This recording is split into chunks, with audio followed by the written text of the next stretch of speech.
Riko selaku korban dijadikan tersangka sampai ke pengadilan dan dipenjara, teman-teman. Nah, kemudian Dedi Setiawantan sampai dengan hari ini tidak jelas laporan kami.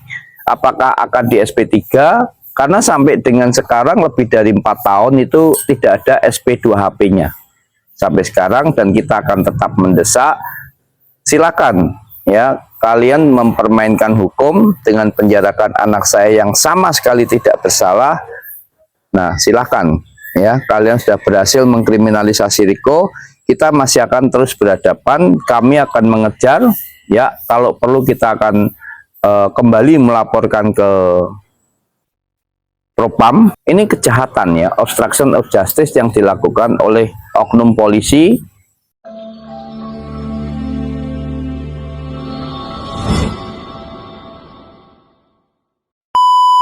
Selamat sore Pak Alex. Ya, selamat sore Pak Ladusing. Gimana kabarnya Pak Alex? Alhamdulillah ya, saya sehat-sehat saja, baik-baik saja ya. Oke.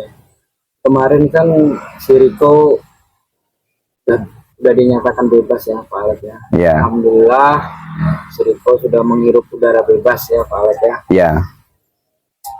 Terus langkah-langkah Pak Alex selanjutnya tuh seperti apa sih? Aku itu mungkin nanti bisa dijelaskan ya. Perihal pelaporan juga, katanya kemarin Pak Alex juga, bukan kemarin ya mah ya, udah 2020 malah ya, pelaporan perihal Dedi Setiawantan ya. ya. Itu gimana sih, bisa diceritakan Pak Alex? Oke, terima kasih ya, selamat sore teman-teman semua, bahwa alhamdulillah berkat doa semuanya kami bisa sehat, tetap semangat. Yang mana saya ingin menjelaskan, si Riko Pujianto sudah dibebaskan ya, sudah selesai masa hukumannya pada tanggal 29 Maret kemarin keluar. Tapi sebetulnya itu adalah kriminalisasi yang sangat luar biasa, nanti kita akan kupas lebih dalam. Nah, ini kita membahas tentang pelaporan kami. Jadi sebenarnya secara kejadian yang sesungguhnya itu Riko tanggal 10, 11, 12 dipukul dan disekap oleh Dedi Setiawantan selaku pemilik PT Pratama Prima Bajatama, dan kami sudah melaporkan itu sejak 7 November 2020. Nah, kemudian dilakukan gelar perkara di Polres itu sekitar bulan Desember.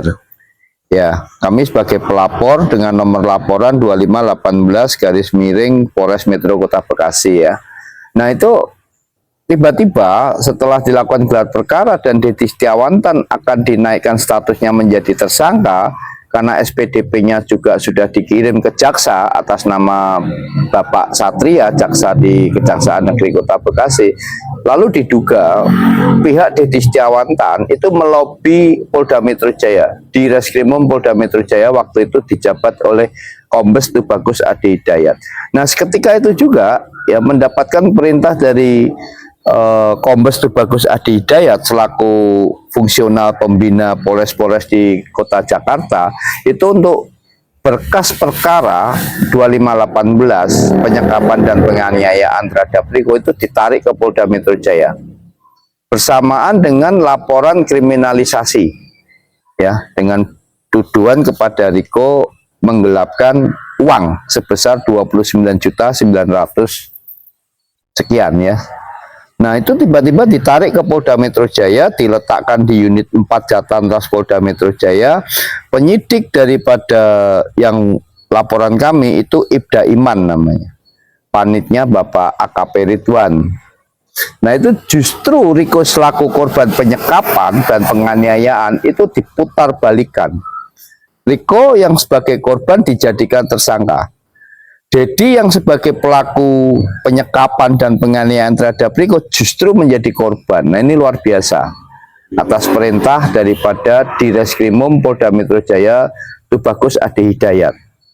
Saya memiliki bukti ya bagaimana permainan jahat daripada unit 4 Jatantras Polda Metro Jaya. Lalu kemudian mengapa kok sampai Riko diputar balikan menjadi tersangka? Karena Riko itu sedang memperjuangkan kepentingan negara. Jadi kami sebut kita membela kepentingan negara. Dalam hal ini pajak yang sudah digelapkan oleh Dedi Setiawantan selama bertahun-tahun. Saya tahu persis ya, sehingga saya berani menyampaikan ini. Riko selaku sales di Jawa Tengah itu menjadi korban kejahatan daripada pengusaha konglomerat hitam PT Pratama Prima Bajatama, teman-teman. Nah, Riko sebagai korban penyekapan justru dijadikan tersangka atas laporan kriminalisasi nomor 974 garis miring 10 Romawi di Polsek Bandar Gebang. Laporan mereka tanggal 17 Oktober. Nah, saya akan coba cerita sedikit bahwa setelah dilakukan gelar perkara, itu pada saat gelar perkara itu nggak ada yang datang dari pihak mereka. Nah, Riko dipukul dan disekap, handphonenya dirampas, semua data dibuang, itu selama 49 jam, dari hari Sabtu sekitar jam 12 siang ya sampai dengan hari Senin jam 1 siang. Jadi kurang lebih 49 jam. Dan Riko itu saya temukan hari Selasa di Bumiayu di Purwokerto. Ini jelas penyekapan ini. Nah, namun karena banyaknya uang Dedi Setiawantan yang diduga mempermainkan hukum dengan dilindungi atau di backup oleh Kombes Tubagus Adi Hidayat, Dedi Setiawantan bisa lolos. Kenapa demikian? Karena kalau Dedi itu sampai menjadi tersangka dan kemudian kita membongkar dugaan penggelapan pajak dan tindak pidana penipuan uang, itu Dedi masuk penjara. Tapi karena dia bisa mendekati atau diduga pengacaranya Dedi Setiawantan itu melobi Tubagus Adi Hidayat, sehingga seketika itu juga itu dua perkara yang penyekapan Riko dan kriminalisasi terhadap Riko itu dipaksa, ya sekali lagi dipaksa ditarik ke Polda Metro Jaya atas perintah sprint daripada Tubagus Adi Hidayat. Dan ini mendapatkan kecaman lah dari perwira di Polres Metro Kota Bekasi, yaitu Bapak Kanit Reskrim, ya Bapak Asep, lalu kemudian Pak Heru Purnomo selaku Kasat. Mengapa sampai ditarik? Karena dari pihak kepolisian Polres Metro Kota Bekasi, Kapolresnya waktu itu Pak Kombes Wijonarko, itu tidak mau ketika akan dilobi oleh Dedi Tan. Nah, setelah ditarik ke Polda Metro Jaya, keadaan jadi berubah. Riko selaku korban dijadikan tersangka sampai ke pengadilan dan dipenjara 10 tahun.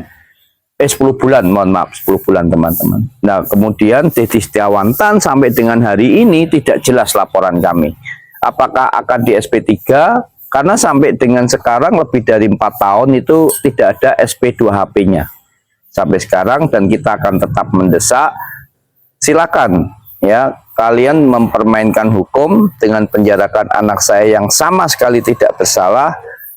Nah, silakan ya, kalian sudah berhasil mengkriminalisasi Riko, kita masih akan terus berhadapan. Kami akan mengejar ya, kalau perlu kita akan kembali melaporkan ke Propam ya, baik Polda Metro Jaya maupun Mabes Polri terkait dengan perkara yang sudah jelas ya. Dedi akan jadi tersangka setelah dilakukan gelar perkara. Mengapa ditarik ke Polda Metro Jaya?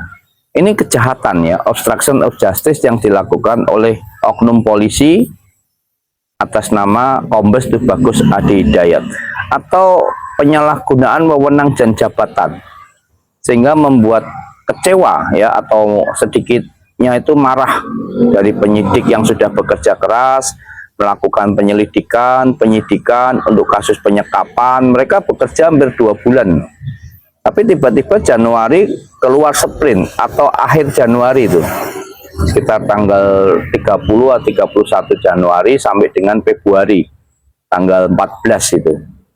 Nah, kejadiannya seperti itu, dan kita akan melaporkan dugaan obstruction of justice. Oh ya, Pak Alex, saya dengar-dengar dari dulu kan Pak Alex selalu meneriakan PK ya. Ya. Gimana sih kelanjutannya PK tersebut sampai sekarang?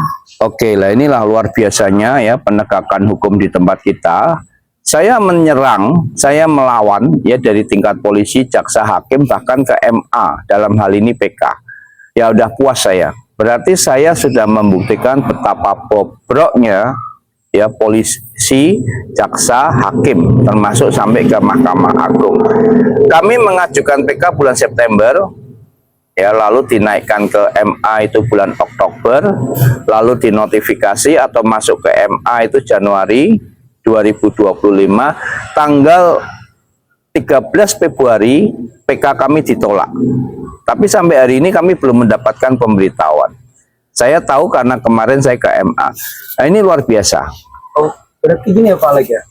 Itu Pak Alek dulu sudah melakukan PK tapi ditolak, tapi tidak ada pemberitahuan. Tidak ada pemberitahuan, dan kita diminta oleh pihak MA untuk mengambil hasil putusan MA yang ditolak itu. Nah, pertanyaan saya, apa alasan Hakim Agung menolak PK kami?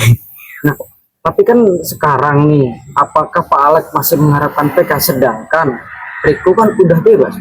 Oke, kita masih memiliki hak sekali lagi PK kedua. Jadi apabila bertentangan putusan di dalam PN dan kasasi itu masih bisa PK kedua. Nanti kita akan mengajukan PK ya. Lalu kemudian, walaupun Riko itu diputuskan, tapi saya tidak akan terima. Ya, karena Riko itu tidak bersalah, hari ini menyandang status napi. Ya, karena Tapi gini Pak Alek, apakah bisa dilakukan PK yang kedua ya? ya, Nah, apakah bisa dilakukan PK yang kedua jika si Riko itu sudah dibebaskan?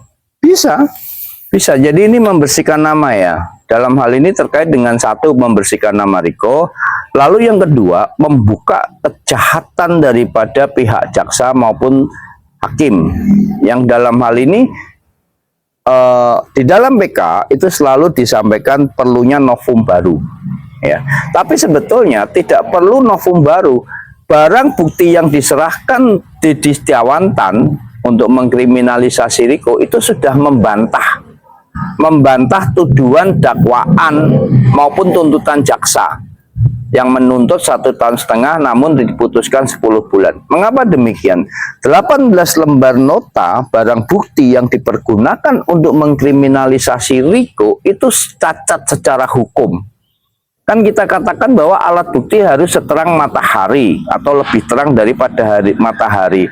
Nah, barang bukti itu dikirim tanggal 1, 2, 3, 4, 5, 6 Oktober 2020. Status Riko bukan karyawan, tapi direkayasa seolah-olah Riko sales eksekutif. Tempo pembayaran nota tersebut itu 45 hari. Artinya itu bisa dibilang akan digelapkan oleh Riko apabila pembayarannya terlambat. Misalkan tanggal Desember, tanggal 1 Desember. Nah ini enggak. Kita belum habis masa jatuh temponya, yaitu 45 hari. 30 hari kemudian sudah kami lunasi, yaitu tanggal 1, 2, 3 November 2020. Artinya barang bukti mereka itu aja cacat. Apakah penyidik tidak bisa melihat tanggal? Apakah jaksa tidak bisa melihat tanggal? Sementara peraturannya jelas. Di situ 45 hari putus peraturannya. Mengapa? Karena Riko freelance. Itu yang pertama. Lalu yang kedua, saya tetap tidak terima. Mengapa? Ini kasus perdata. Sebetulnya bukan ada kasus ya. Sebenarnya nggak ada kasus apa-apa ini. Cuman memang direkayasa karena Dedi takut dipenjara. Ya, karena sudah menyekap, menganiaya, ya, dan menggelapkan pajak pendapatan negara. Jadi untuk melindungi Dedi Setiawantan supaya tidak masuk ke penjara. Nah, selain daripada nota yang belum jatuh tempo tadi, itu kita selama bekerja Riko itu 2,5 tahun di situ. Sejak awal ada jaminan ijazah asli dan surat sertifikat rumah atas nama Riko yang asli. Nah, gini, menarik nih. Saya lihat Pak Alek itu kan kemarin-kemarin selalu live aktif ya di sosial media, di Facebook, di TikTok, dan media lainnya ya. Itu selalu meneriakan kembalikan ijazah Riko, SHM juga. bersama SHM juga ya. Ya. Nah, di situ gimana sih ceritanya sebenarnya Pak Alek? Jadi begini, ketika di Polsek Bandar Gebang, ya itu, dan di Polda Metro Jaya, Riko akan dikenai atau ditarget pasal 372 dan 378.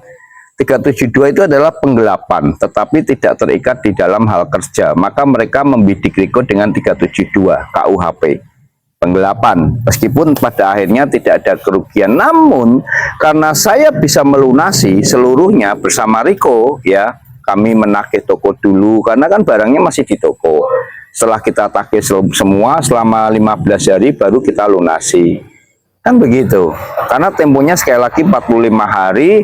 Kalau dihitung 45 hari itu tanggal 15 November sampai 21 November. Yang tanggal 1 berarti 15 November, yang tanggal 6 berarti 21 November. Belum terlambat.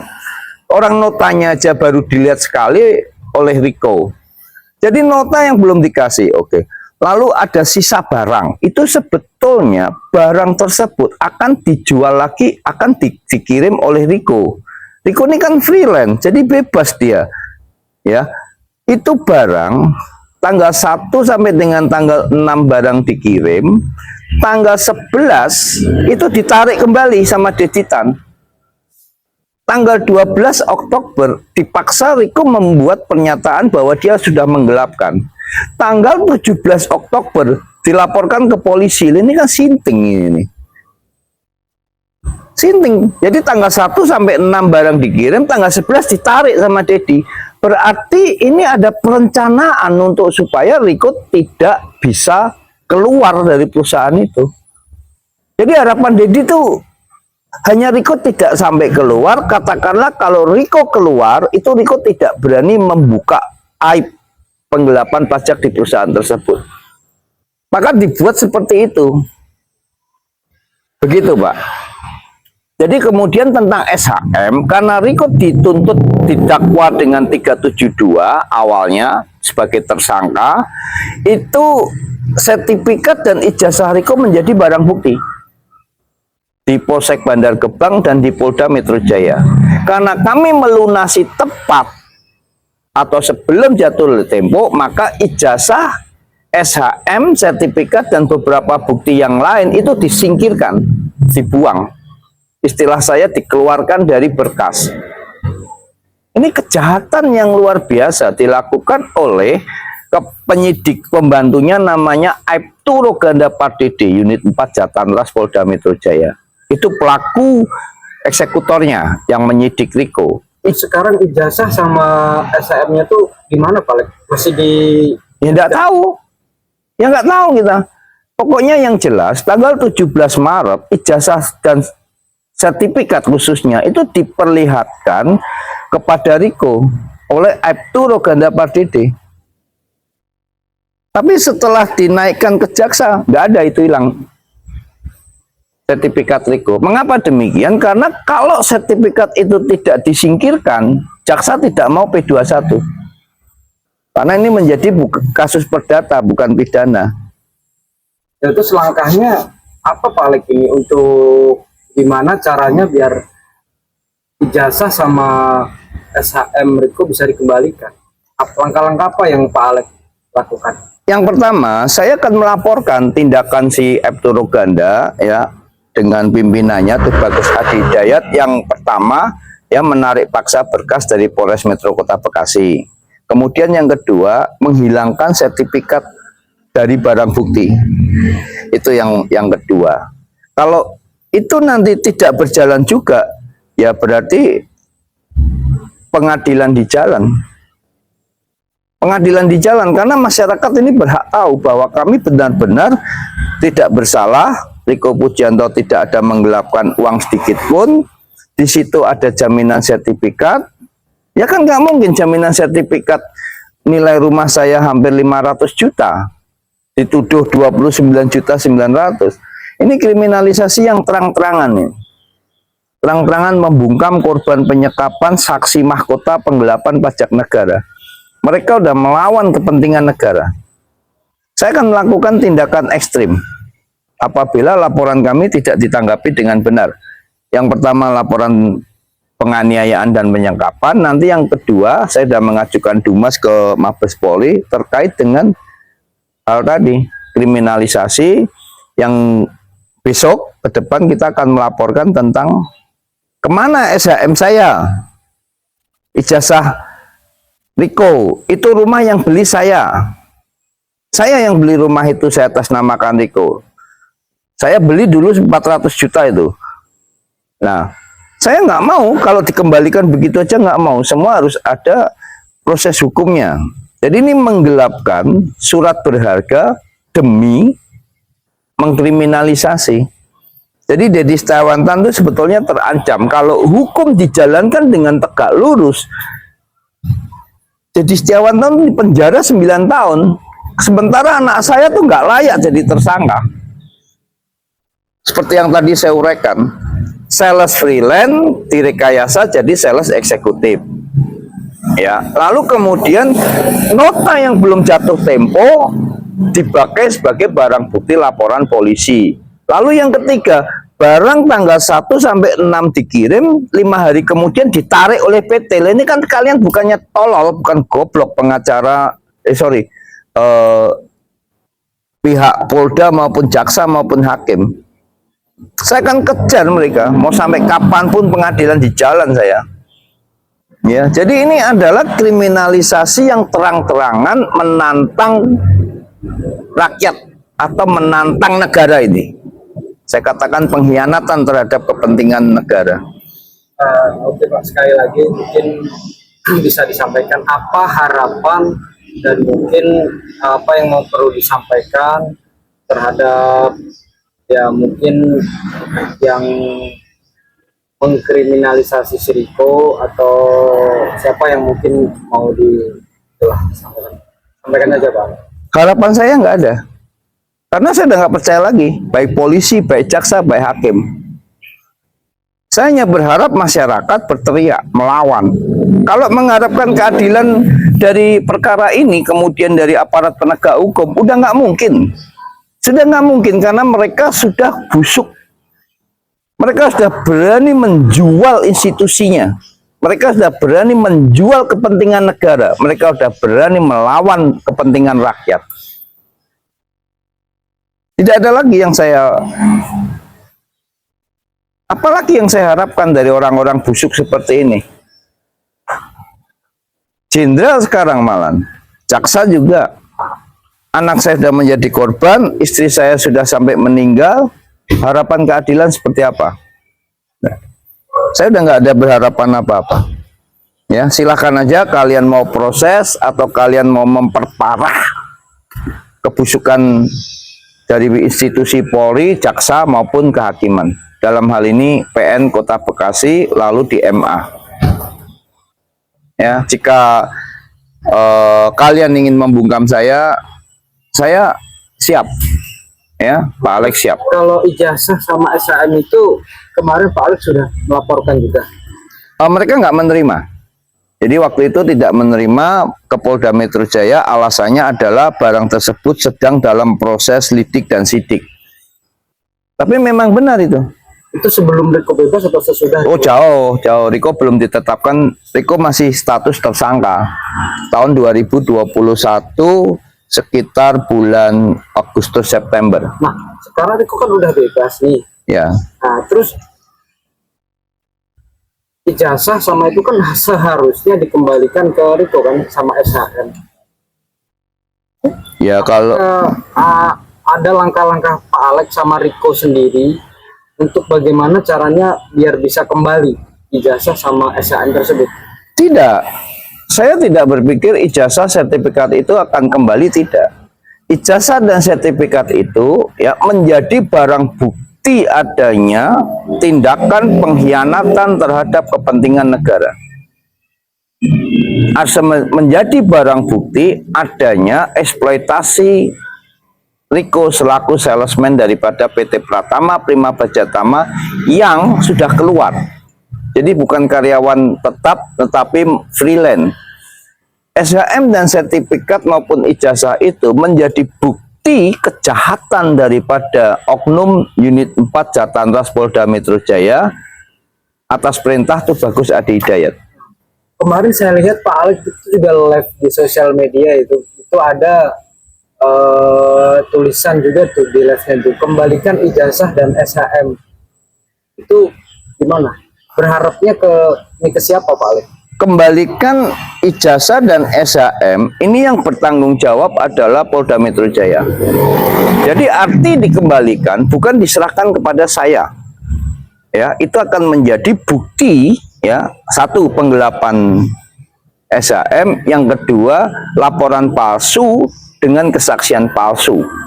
Pasal 220 dan 242 yang mengakibatkan Riko Pujianto dipenjara. Itu pasti akan melibatkan oknum-oknum polisi, jaksa, dan lain sebagainya. Dan saya siap berperang sampai mati. Ya, sampai mati. Jadi kalau cuman penjara aja udah siap saya. Kemarin-kemarin Pak Alek kan sebelum Riko bebas, itu kan juga banyak aksi-aksi yang dilakukan Pak Alek ya. Dari nyebur di Bundaran HI, entah itu di Kejagung, memborgol diri ya. Ya, merantai. Ya. Apakah akan ada aksi lagi Pak Alek setelah Riko bebas?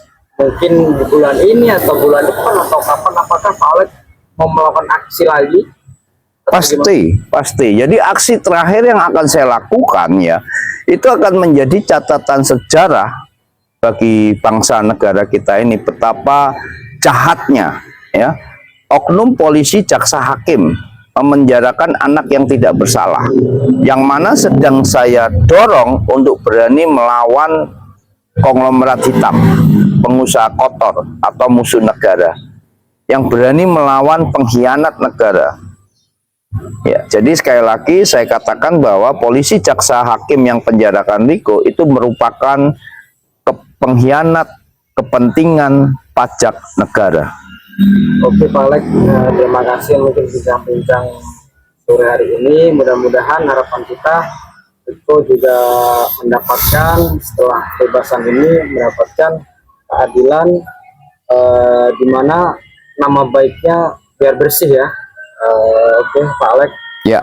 Terima kasih. Nah, mungkin nanti kita bisa lanjut live ya atau Siap. mungkin ya apa. Oke, terima kasih Pak Alek. Selamat sore. Oke, terima kasih Pak Ladusing, terima kasih teman-teman.